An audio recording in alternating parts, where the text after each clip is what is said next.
I'm joined now by Yowa Akbera, I believe, from our Abuja studios to help us dissect some of these issues. Good day. How are you doing, sir? Thank you, Ebuka. Thank you for having me. Yes, so like I said, a lot of people are still very confused as to the implementation of this conditional cash transfer. Just as quickly as you can, explain to us how this works, who's benefiting from it, and who is eligible to benefit from this. Okay, those who are benefiting from the cash transfer are the poor and vulnerable that have been identified by their communities.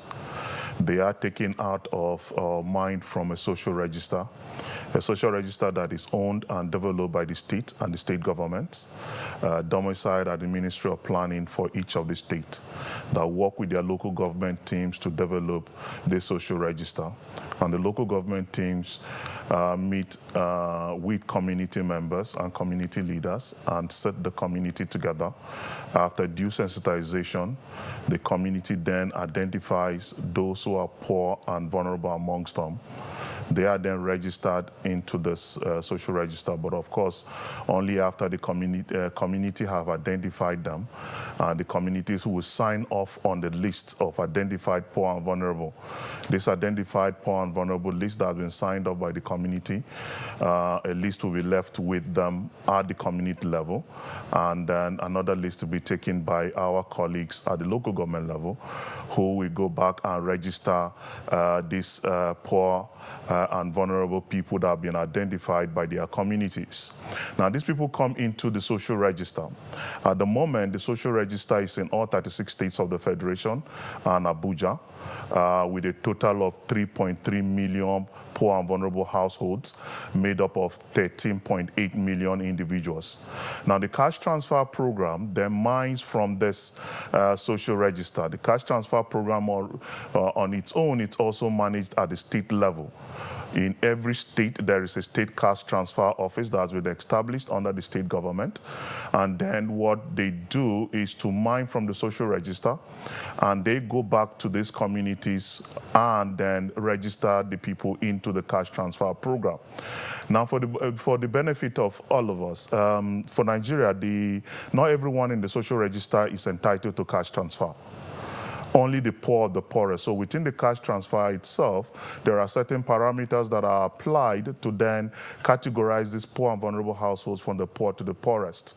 Now, the cash transfer pay the poor of the poorest from this social register. And with these numbers, for now, the government of the 3.3 million, we are paying 1 million, and we are still enrolling others as we speak. So it's a daily thing that gets updated, and we are hoping that in the May-June payment round that we're preparing for, we will be able to up the numbers from 1 million and heading towards 2 million. Now, this is the cash transfer, and those are those who are able to access this cash transfer. Now, I mean, we live in a country where we know that there's been stories confirmed on so many levels in the past with regards to things as annoying as ghost workers in the civil service. And that is a place that's supposed to have some structure. So you can understand Nigerians being skeptical about a list of poor people, especially not understanding when it was compiled and who's on this list and how things are even verified. How do you work with the state governments to ensure that these lists are properly verified? And then secondly, I think most importantly, you are doing a cash transfer to about 1 million Nigerians. I mean, it's good enough that you're doing something at least. But for a country that's, whether we like it or not, the poverty capital of the world, the statistics of the Nigerian Bureau of Statistics of our country released just a month ago showed that over 80 million Nigerians live below the poverty line. So that's literally just a drop in the ocean, isn't it? You see, tackling poverty is multidimensional. You want to look at the entire human capital development index. You want to look at health and health infrastructure. You look at agriculture. You look at education and education infrastructure, and you look at jobs and creation of jobs. You look at small-scale businesses. All of this come together. Cash transfer in itself will not be a cover for all. But in itself, it's a very strategic investment by government that will stimulate demand. And by stimulating demand in our communities, it will then drive in the long run production and production activities. We all know that once demand is high, supply has to meet it. And to meet supply, you've got to increase production. And by increasing production down the line, you are encouraging businesses to flourish. And by businesses flourishing, we also mean employing more people. So by that move, you are also able to tackle some of the other problems, including employment. Now, for every ₦1 you give a poor and vulnerable person out there in form of cash transfer, evidence show that there is a ₦1.30 return on that investment, which goes to say that there is a multiplier effect in investing in cash transfer. But that is not really the argument from your point of view or your question.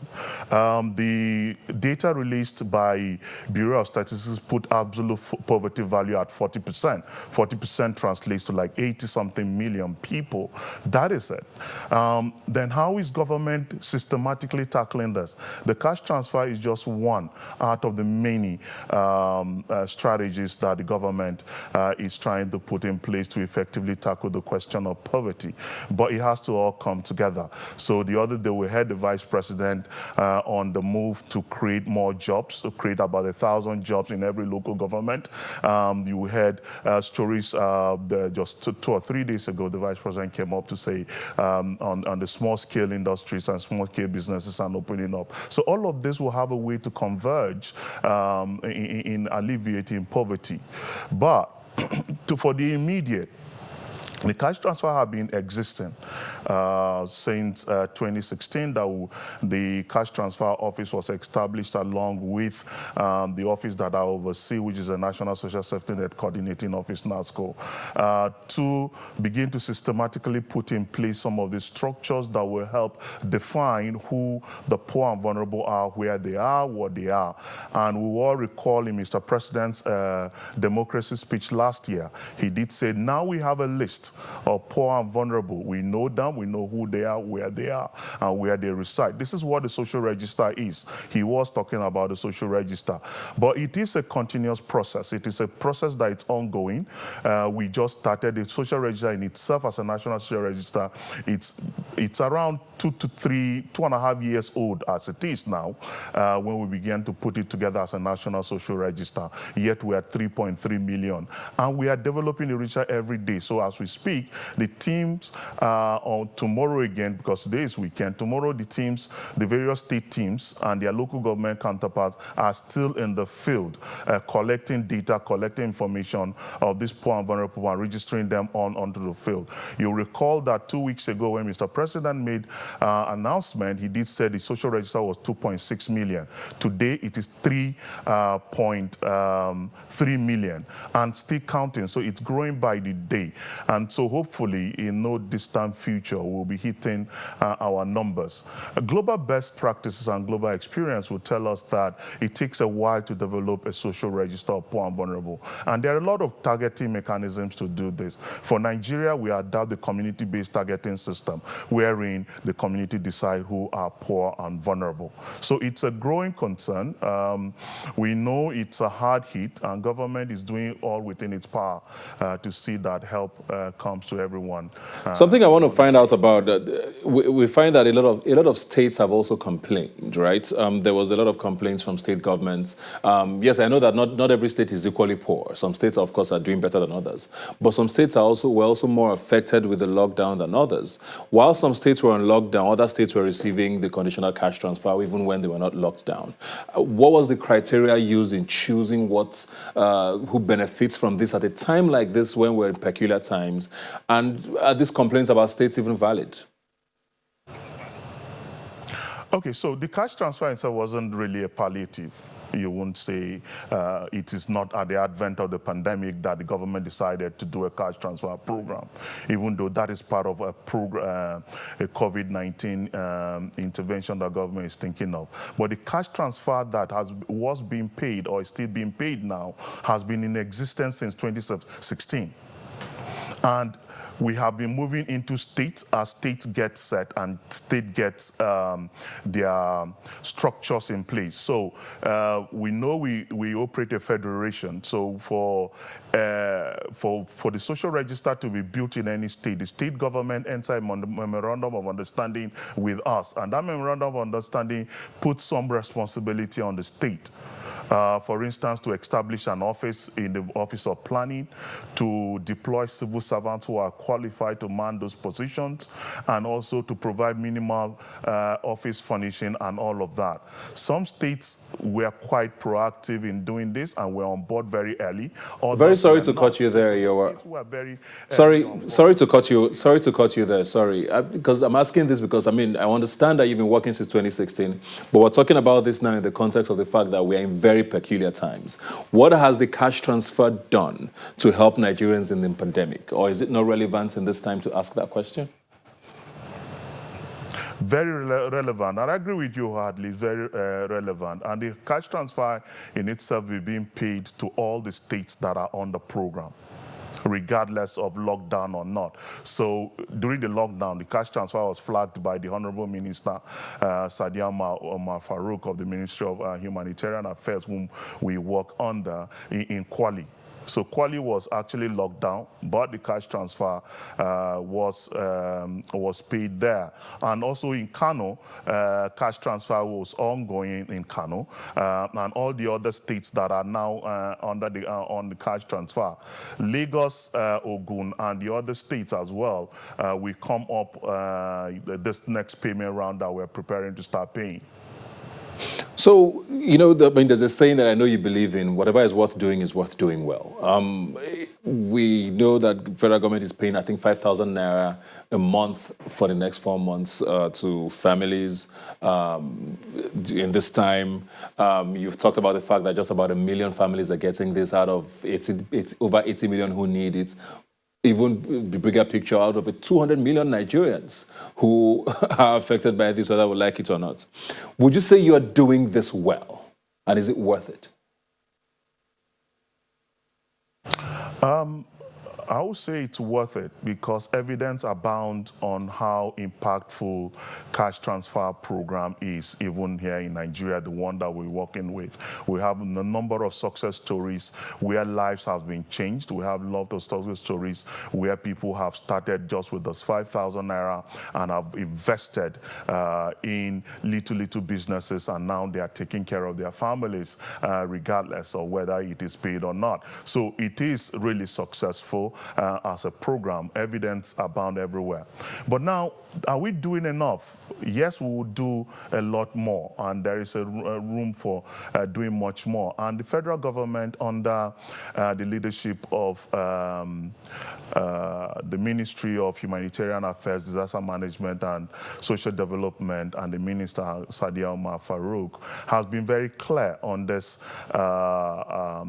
direction by putting very clearly some of the systems and some of the interventions that will reach millions of Nigerians. Cash transfer is one of them, but the homegrown school feeding program has quite quickly been readjusted into dry food rations, and 3.1 million families are targeted to receive those dry food rations that started this week in Abuja, and we extend to Lagos, Ogun, and Kano for the immediate, and to the other states. So all of these measures are measures to reach poor Nigerians. The government, the president also announced the moratorium for those who were already on market money and other small-term loans under the GIP program for 3-4 months. These are all aimed to supporting Nigerians and helping Nigerians in this time of pandemic. Of course, more is being planned, more is being worked out.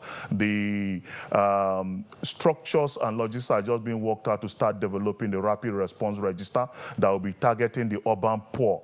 These are people who have been made vulnerable, who are vulnerable or made poor out of the result of the pandemic, wherein they are not able to go back to their daily jobs, daily businesses, to earn their daily income that they earn either through bricklaying, supporting on construction sites, daily transport, or selling by the roadside. Now, these people are vulnerable vulnerable, they are not only vulnerable now, they are made poor, if we want to use that word. But the federal government is working on it. So they want to get these people onto this rapid response register, and then they immediately find support for them as they need it. So, I mean, like I said, I mean, we all know what's going on in the world. This is not something that's peculiar to Nigeria. Even some of the greatest capitalist countries in the world have turned to social welfare to help their citizens. So Nigeria is not in a different situation here. I guess my question is, with regards to what you're doing and looking at the bigger picture, it might not necessarily be a social welfare question for you, but what is going to happen going forward for the Nigerian economy? Because, like I said, a lot of people are out of work. A lot of people are going to be out of business. Most businesses are not going to come back after this. And you work in the social welfare sort of space in government. Are there any plans for entrepreneurs who would need support after this? How do they access these funds even? Does the government even have the funds for people to access? Thank you very much, and it's good that you say this might not really be a question for me, so I'm very happy answering this question as a Nigerian. I would say yes. Yes, that's why the president was very proactive in establishing the Economic Recovery Committee, headed by the vice president. This committee has been working, and we've seen some of their briefings every now and then on TV, and the vice president has come out to clearly tell Nigerians where we need to go. We need to open up our economy. We need to invest more in small-scale businesses. We need to create jobs, and by that, the various ministries are being given very clear mandates. And I'll talk about the ministry where I work, the humanitarian affairs ministry. The minister has also been. We can't go into details now, unfortunately. All of us, yeah. Yeah, sorry, we can't go into all the details of the ministries, but I mean, I think I get the picture you're trying to paint there. Thank you very much, and continue to do the great thing you do. Please make sure you're doing it well, because a lot of Nigerians need your support and the support of government. Thanks for joining us today.